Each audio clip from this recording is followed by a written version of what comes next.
Olá, povo de Deus, sexta-feira, 7 de julho de 2023, 13ª semana do Tempo Comum. A nossa reflexão de hoje é a partir de Gênesis 23, de 1 a 4, 19, e 24, de 1 a 8, 62, 67. E Mateus 9, de 9 a 13. Sara viveu 127 anos e morreu em Cariate-Arbe, que é Hebrom, em Canaã. Abraão veio fazer luto por Sara e chorá-la. Depois levantou-se de junto da falecida e falou aos hititas: Sou um estrangeiro e hóspede no vosso meio.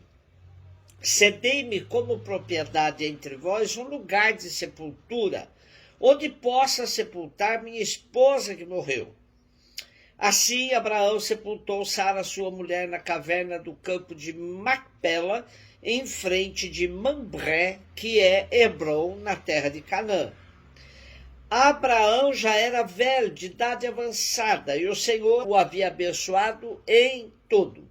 Abraão disse ao servo mais antigo de sua casa, administrador de todos os seus bens: Põe a mão debaixo da minha coxa e jura-me pelo Senhor, Deus do céu e da terra, que não escolherás para meu filho uma mulher entre as filhas dos cananeus, no meio dos quais eu moro, mas tu irás à minha terra natal buscar entre os meus parentes uma mulher para o meu filho Isaque.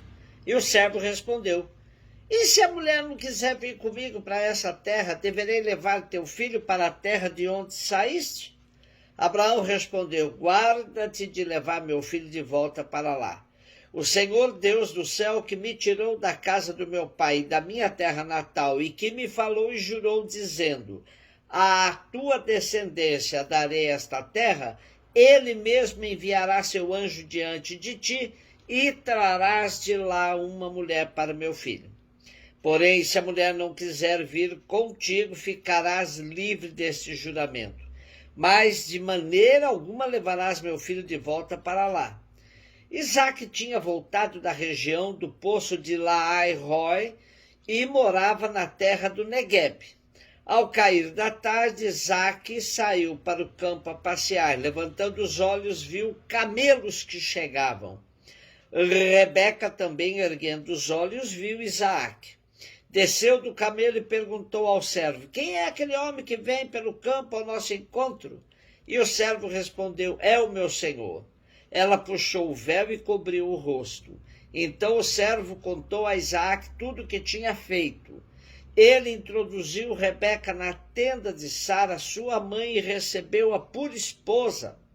Isaque amou-a, consolando-se assim da morte da mãe.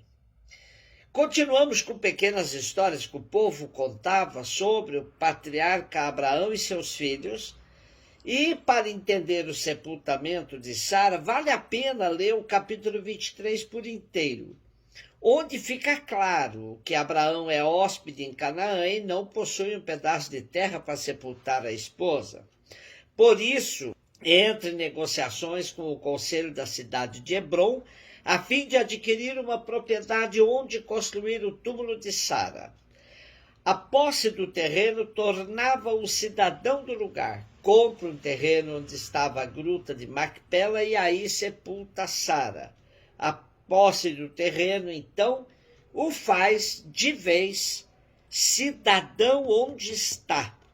E essa sepultura torna-se penhor da promessa da posse de toda a terra. Mais uma vez, o patriarca é chamado a viver de fé, na esperança de bens futuros. A longa narrativa do capítulo 24, que tem o sabor de uma novela, é-nos oferecida hoje no texto que escutamos apenas nos seus versículos iniciais e finais. Mostra-nos que Deus leva por diante a sua ação de escolha e de bênção em relação a Abraão. Este, tendo chegado ao termo da sua vida, confia ao seu servo mais velho o encargo de procurar mulher para Isaque entre os familiares do patriarca.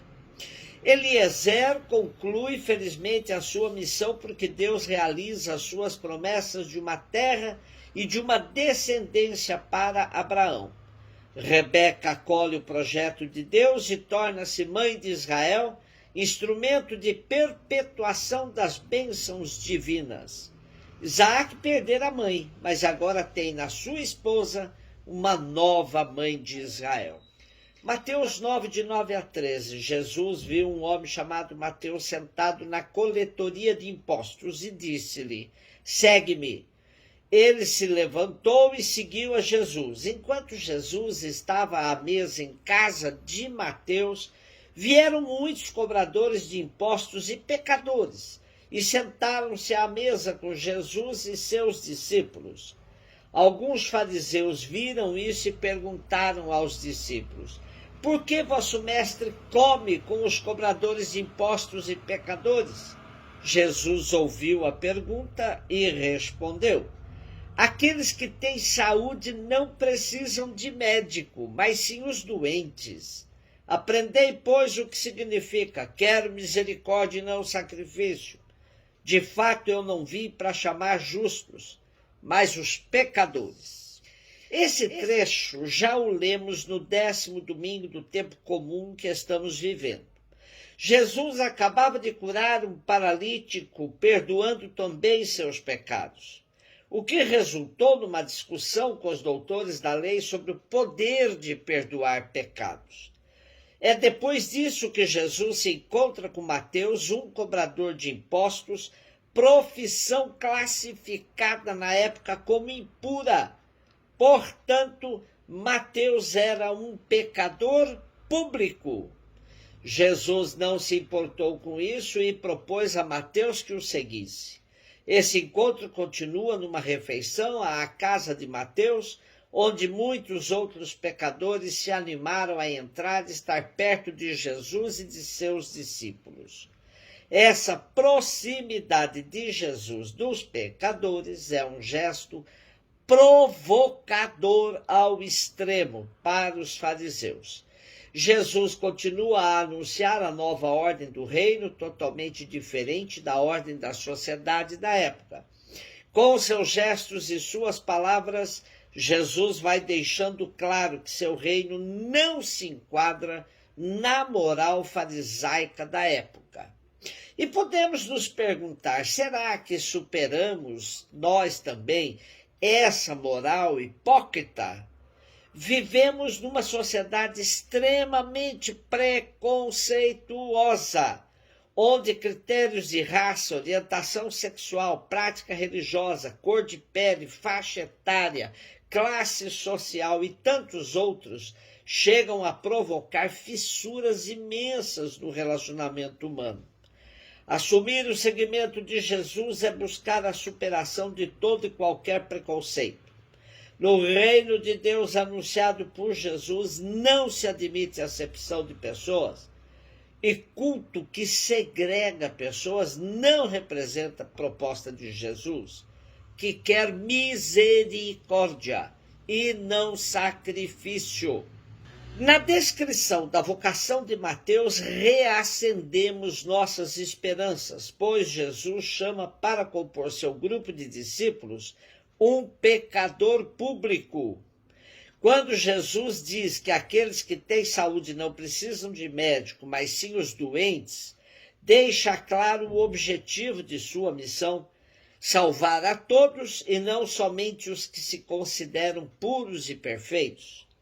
Essa indicação é importante para a missão da Igreja.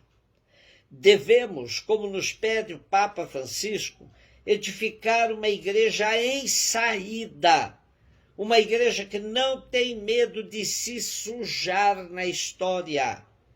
Ficarmos presos em nossas sacristias, cevando um rebanho de ovelhas gordas e fortes, não é nossa missão. Precisamos ir aos becos, vilas e favelas.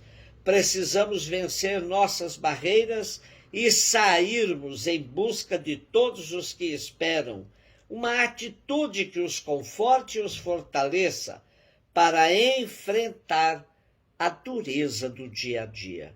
Um beijo no seu coração.